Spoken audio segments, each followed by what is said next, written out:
ಹುಟ್ಟಿ ಬೆಳೆದ ಜಾಗ, ಅದರ ಅಪೂರ್ವ ಸಂಸ್ಕೃತಿ ಮತ್ತು ಇತಿಹಾಸ.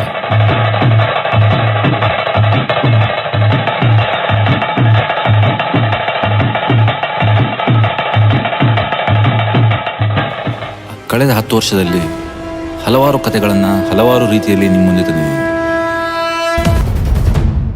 ನಮಸ್ತೆ ಸದಾ ವತ್ಸಲೆ ಮಾತೃಭೂಮೆ, ನಮಸ್ತೆ ಸದಾ ವತ್ಸಲೆ ಮಾತೃಭೂಮೆ, ತ್ವಯಾ ಹಿಂದೂ ಭೂಮೆ ಸುಖಂ ವರ್ಧಿತೋಹಂ, ತ್ವಯಾ ಹಿಂದೂ ಭೂಮೆ ಸುಖಂ ವರ್ಧಿತೋಹಂ, ಮಹಾಮಂಗಲೆ ಪುಣ್ಯಭೂಮೆ ತ್ವದರ್ಥೆ, ಮಹಾಮಂಗಲೆ ಪುಣ್ಯಭೂಮೆ ತ್ವದರ್ಥೆ, पतत्वेशकायो नमस्ते नमस्ते, भारत माता की।